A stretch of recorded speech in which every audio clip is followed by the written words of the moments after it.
Good afternoon, everybody, and thank you so much for being here in this first session after lunch.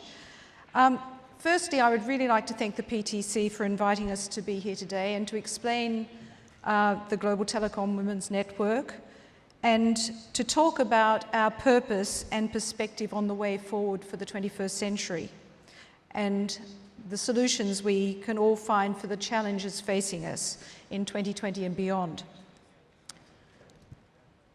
The slide.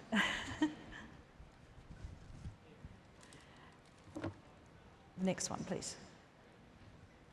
The GTWN was founded 28 years ago, for those who've not come across us, and it was founded by a group of like-minded but diverse women in the then telecom sector.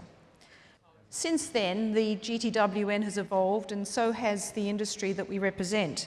And we now encompass all aspects of digital media and digital technology. Our motto is the changing culture of communications from generation to generation. And this demonstrates both our approach to issues and our actual purpose. It encompasses entrepreneurship, networking, and sponsorship of the younger generation. Our purpose is to use technology to provide solutions for society and for humanity at large. And we have two wonderful speakers today to explore these very issues. Firstly, Candice Johnson, who importantly is a co-founder of the GTWN. I don't think Candice really needs any introduction, and in Candice's case, this is actually true. She's Vice Chair of NorthStar currently and Chair of the Advisory Board for Seraphim Space. But she has so many appointments and such a long CV, I can't possibly do it justice. We also are pleased to have with us Ellen Strickland. Dr. Strickland is the Chief Advisor for Internet New Zealand and the Christchurch Call Advisory Network. She has a PhD in Pacific Studies and is globally recognised as a thought leader in internet policy. So we're very glad to have you. Thank you, Ellen. But Candice, would you like to start us off by sharing your views on the challenges facing us today and how we can approach them?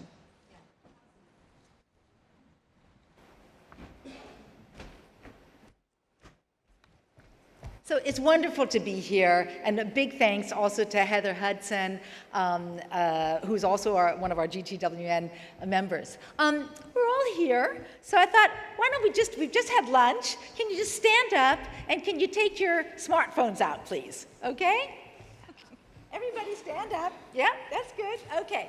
So we have 5G, we have satellites, we have cables, but there's one thing that all of those things do and that support, and basically that we have the whole world in our hand. We have the whole world in our hand. So if we can just start and do a little bit of singing.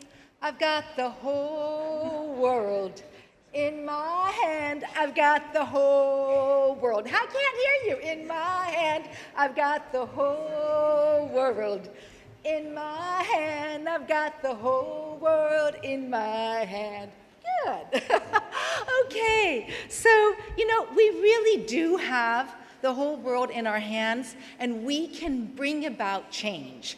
And I always tell everybody, you just choose your weapons. And so somebody was just asking me, well, how did you get into satellites? Because satellites are my weapons for bringing about change and bringing about instant infrastructure. And I said, well, I was born into it. My dad started the first satellites of the United States for the government, and then the first private domestic satellites with Western Union. So, at age 5, 1957, when Sputnik was started, and there was Santa Claus inside of it. So I thought everything good came from satellites. So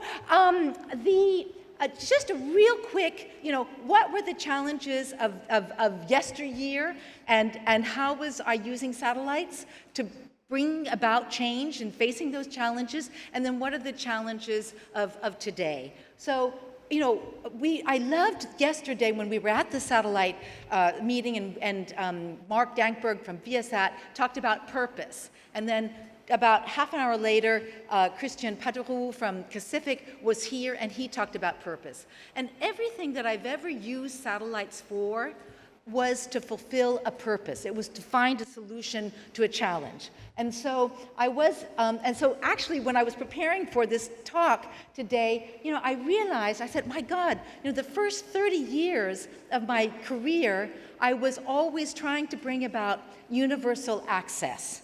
And now, in the last 10 years, it's more been about accessing the universe. But to talk first about universal access, so I was very fortunate in 1983, I know a lot of you weren't even born then, to be one of the founders of Astra, SES. And there it was, this is our footprint that we had in 1983. Europe didn't look like that. There was a wall, there was a line right through it. But I didn't care because I wanted to bring freedom of choice using satellite television to everyone. And that's what we did. And here we are all at Kourou, launching our first satellite. Now there's one thing that's wrong with this picture, and that is I was the only woman. But things changed, and you'll see that in just a moment. And from there, I went to also, it's one thing to become number one, as we did in Europe. It's another thing to stay number one.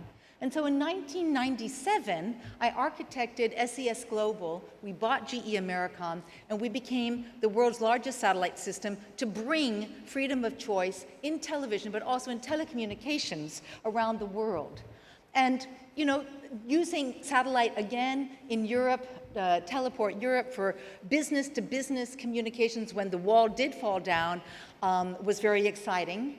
And then, of course, some of my colleagues are here from the first Iridium. So, when we were starting it in 1994 is when I joined Iridium.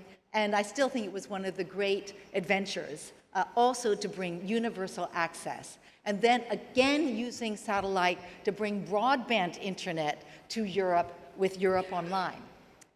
But, as I said, things have changed. And so if you look at that first picture where there was only one woman, recently, and I'm very happy to say that it was Ellen Strickland right over there who had the idea for Oceania Women's Network Satellite. And so about 20 of us got together in the Pacific Islands across the world with the Global Telecom Women's Network, and we became some of the first investors in Pacific, really believing in what Christian was talking about, a force for good and the heart of broadband. And that's something that we have espoused from the beginning and are so happy that our investment, by the way, which has been very, very good because we were the first investors, so we're happy about that, economics.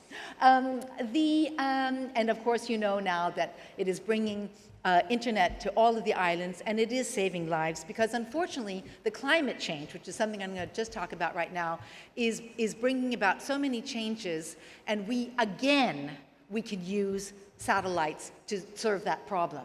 So for me now, rather than universal access, it is really accessing the universe. And because we are having more and more satellites and constellations, then indeed we are also having debris.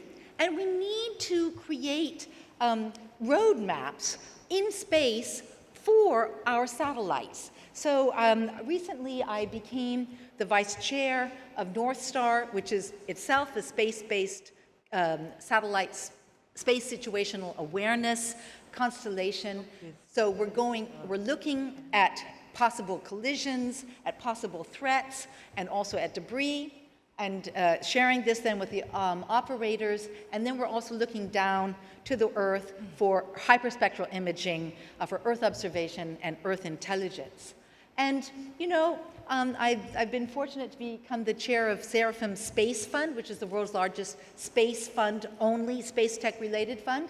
So, we're investing in the next generation with CubeSats and micro rockets. And, I'm hoping that I'm going to be working with Wynne Shotwell to create and to bring about the first, that's good. Anyway, the first all-female crew for the International Space Station. So we're excited about that. So, the world has changed, and we're now talking about, I think, using satellites or any technology, to bring about a harmony amongst the universe, amongst peoples, with nature, to make a better world. I hope and I really believe it is not too late, and that if we all come together and, have the whole world in our hand, we can truly, truly make our world even better. Thank you so much.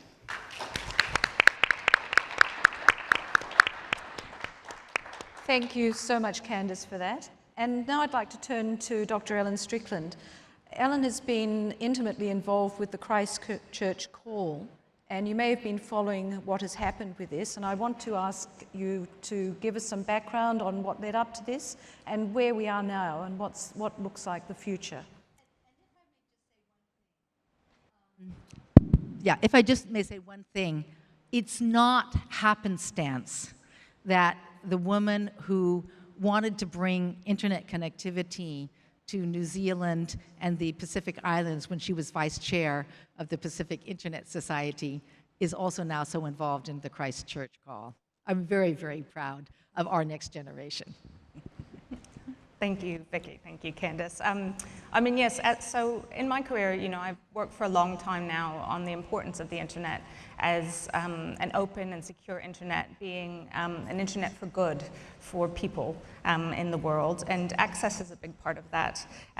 But alongside the good of the internet, we have challenges that we're now facing where the internet is being able to be used for things that are harmful. And an example of that has happened over the last year. And I want to talk a bit about what happened and a bit about the response to it, because I think that's what we need to think about is the way forward and how we work together to continue to harness the internet for good, but also addressing these challenges. As most of you might have heard, on the 15th of March, there was an attack on the Muslim community of New Zealand. A gunman went into 2 mosques in Christchurch, New Zealand, and killed 51 people and injured 49 others. It was a horrible day for the Muslim community and for New Zealand as a whole, as well as many in the world. And in part because the internet was used in this attack in a way it hadn't been before. The attacker live streamed his attack using the internet, using a social media platform, and that footage was uploaded and re-uploaded to social media platforms. The internet was used across layers to amplify and distribute this horrible content with the many purposes, glorification. The attacker is known to be a white supremacist and had other networks of people aligned to his views who were working with him to distribute the material in a way that caused a great deal of harm to a great many people. I know in New Zealand, we took steps to limit the spread of the content. In my day job, I work for OWNSAT, and we had to think very carefully about pure content neutrality and thinking, oh, it doesn't matter what's on OWNSAT if this material was put on. No, it wasn't. We have a censor in New Zealand who actually classified the material as objectionable and had efforts taken to get this material down because it was being intentionally put into the social media feeds of vulnerable children and communities to harm them. Now, this is something that hadn't been seen before. And when it happened, our Prime Minister, Jacinda Ardern, had a horrible reality of how does she support the communities of New Zealand, but take action to make sure that something like this never happens again. And national legislation would never address the complex technical and jurisdictional work that cross-jurisdictional activity that had happened as part of this attack. And so she committed to an international approach to dealing with violent extremist and terrorist content online. And so quite quickly, she formed a plan to work with other countries and directly with companies to work collaboratively to figure out, how this had happened, but the sort of ways that this could be addressed at a technical layer, at a policy layer, at a social layer with communities, because of course issues like extremism and terrorism aren't just online issues. And so by the 15th of May, in 2 months, those groups had come together with the Christchurch call to action. And some of you may have heard of this. It was a large kind of summit that took place in Paris with New Zealand and France in the lead, but bringing together 17 countries and the range of top tech companies, Twitter, Google, Facebook, Amazon.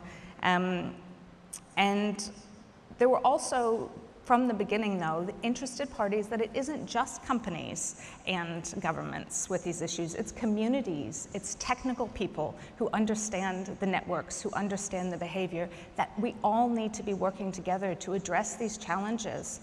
And so I've been a part of the advisory network, which actually wasn't set up before Paris, but at Paris there was another meeting to sort of get all of these other parties together to talk. And the Prime Minister spent the day with us at tables, much like you are now, to talk about the issues and to understand, what's happening, to see the internet weaponized like this, struck all of us who've worked in the internet industry and, at our hearts that this is something we need to work together about.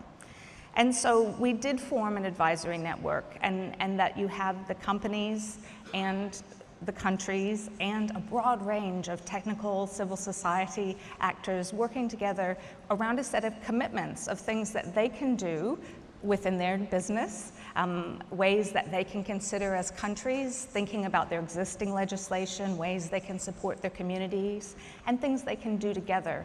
And all of that needs to be informed by the research community, the technical community, organizations that work with impacted communities. And so, it's been a real learning experience.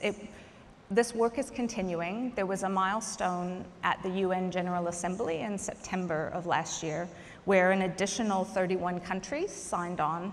And at that point, as a civil society advisory network, we had been established and were a part of the UN General Assembly meeting and able to speak alongside world leaders, having a meeting with the leaders, Brad Smith of Microsoft, with the leaders of these tech companies, and really to see that an agreement and an understanding that to face the challenges that are before us with the internet and all of its opportunity are also some very grave challenges that none of us in our own capacities can manage or are going to be able to solve alone, that it is working together.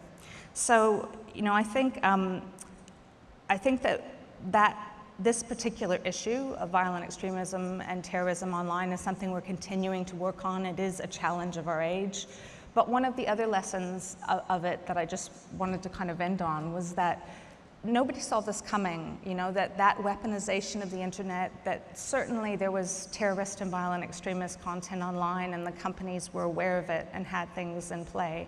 But the scale and the techniques that were used in Christchurch with that live stream video hadn't been seen before.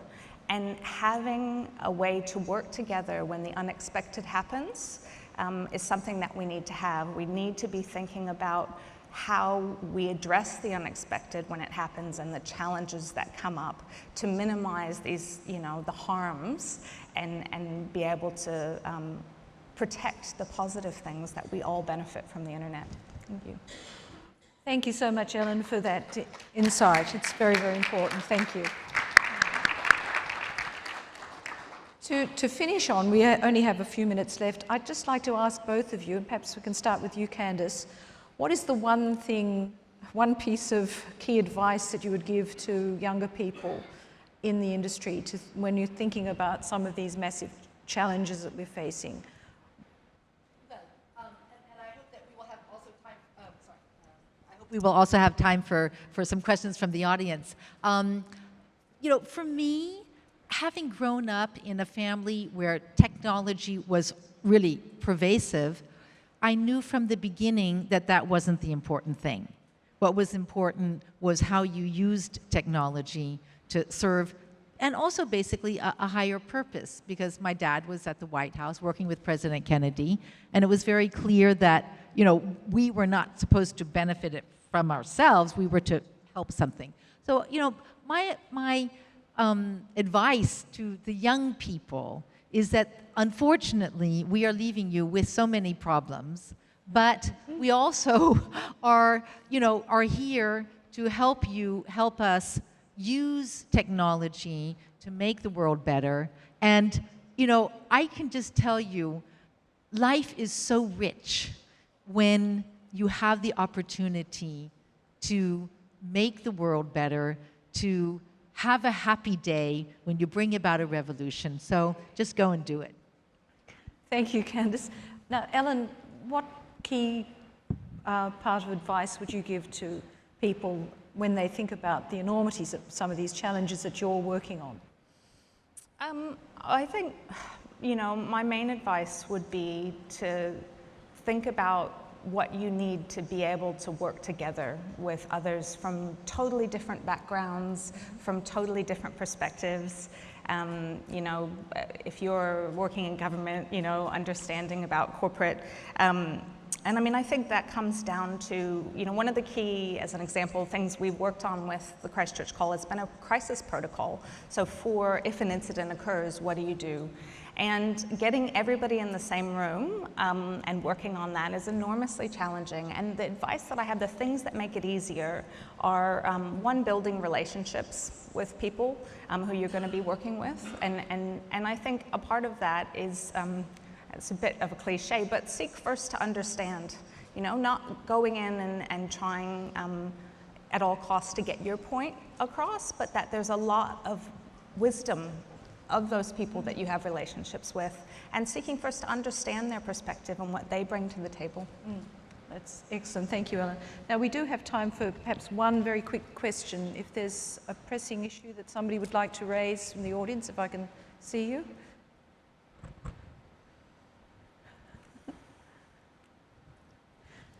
Silence. Well, we've solved all the problems of the world. That's magnificent. Thank you. Would you join me in thanking our two speakers, Candice Johnson and Ellen Strickland? Thank you, Vicki.